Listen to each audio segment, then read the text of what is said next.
Everyone is frustrated at not getting the GPU, but it has to change sometime. So today we have some news possibly going in that direction, and this may signify some very important changes into having actual stock of GPUs coming out, specifically the 3080 Ti and newer versions of the 3070. Let's talk about these changes.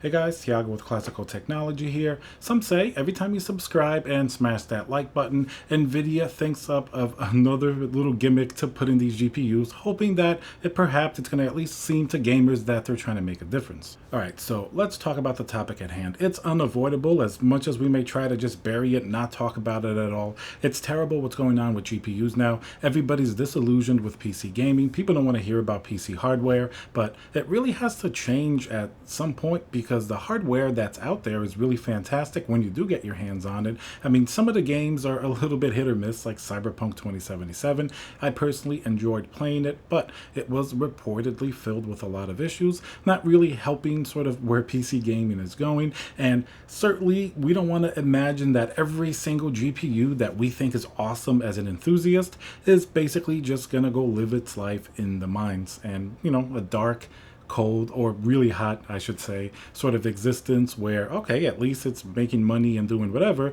but it's not really giving you that sort of leisure, that sort of gaming experience that initially these GPUs were meant for. So what has to change and what's being done about it? Let's talk about some of the things that Nvidia and some of its partners are doing. At least there's two things that it does. It's one, optically, you kind of see what they're trying to do, trying to make it better for people to get GPUs. And then second, in the real world, does it actually help? Here's an example. The 3060 was supposed to have some type of like a hybrid hash rate limiter, meaning that the firmware was going to talk with the software. Now, at first, it seemed like it was pretty much doing its job with some initial tests. And of course, it significantly reduced the hash rate of a 3060. The idea here is that the 3060 would not be attractive to people who want to use it for mining, and it would free up for gamers to be able to buy it just because the return on investment at something like half the hash rate it should be would really pale in comparison to the other cards on the market and just not really be worth it.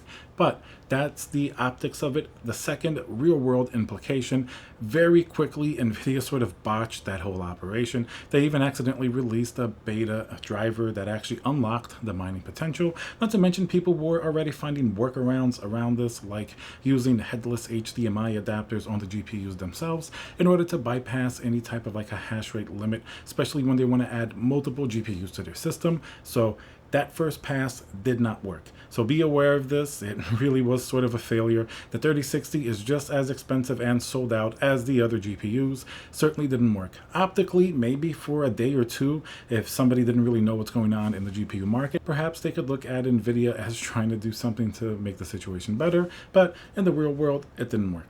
So continuing that, what are we up against now? What are they doing to try to ensure that maybe it gets a little bit better for gamers? Because you can say, of course, that they're going to make as much money as they want to make selling it to gamers, miners.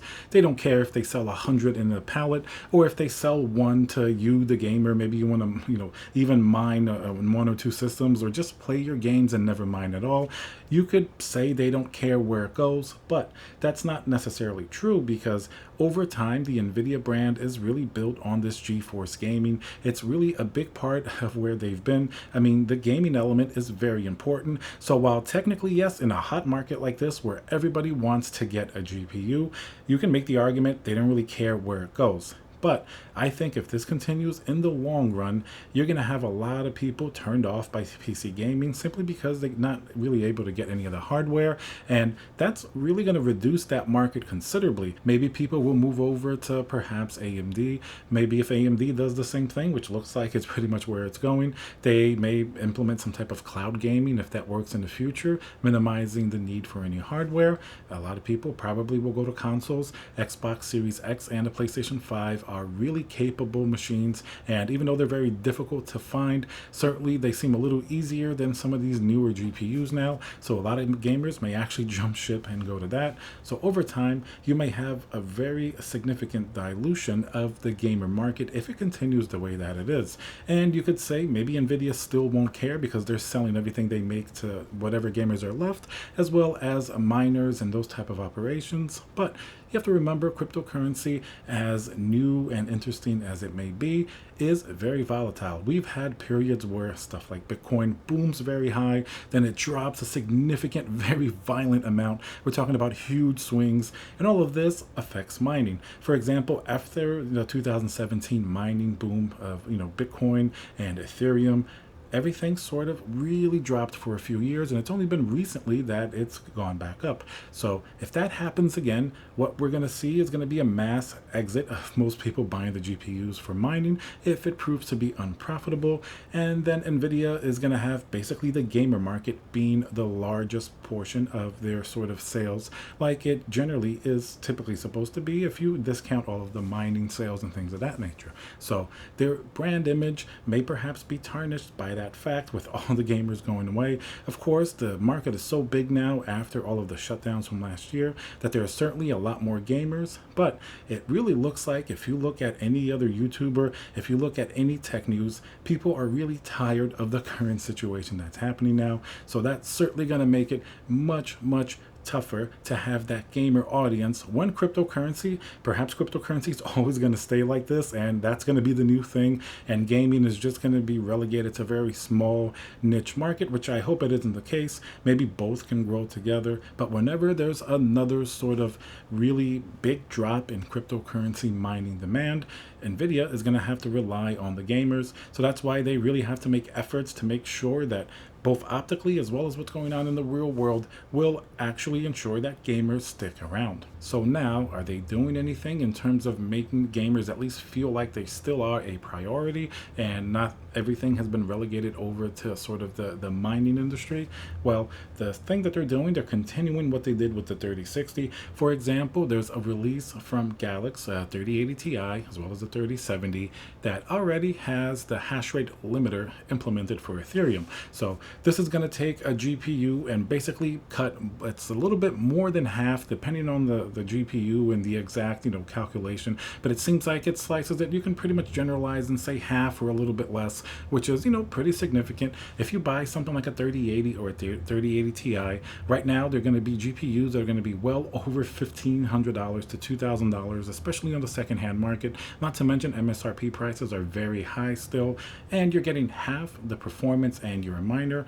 Theoretically and optically, you would think that they're going to be less likely to buy those and still look for the older GPUs, but that's where we're going to have to see if Nvidia improves the real world implementation. If they do the same thing that happened with the 3060, and pretty much in a few weeks we either have a workaround for these GPUs or some type of driver update that opens it up where people can still kind of use it and get the same hash rate and workarounds, it's really not going to dissuade anybody from buying these GPUs, and we're going to continue to struggle as the regular gamer, even the casual miners, the people that have only a couple GPUs and they want a game but also mine when they're not using your system. They're all going to be hurt by this fact. So imagine if somebody buys a 3080 Ti, that's their only GPU, they've paid an exorbitant amount of money because MSRP prices are up, but now they can't even mine it themselves to be able to pay back some of that money, so they're going to have to use it exclusively for gaming. So that's definitely going to hurt the smaller miner, and if by any chance they can sort of have a workaround where mining is still good on these GPUs,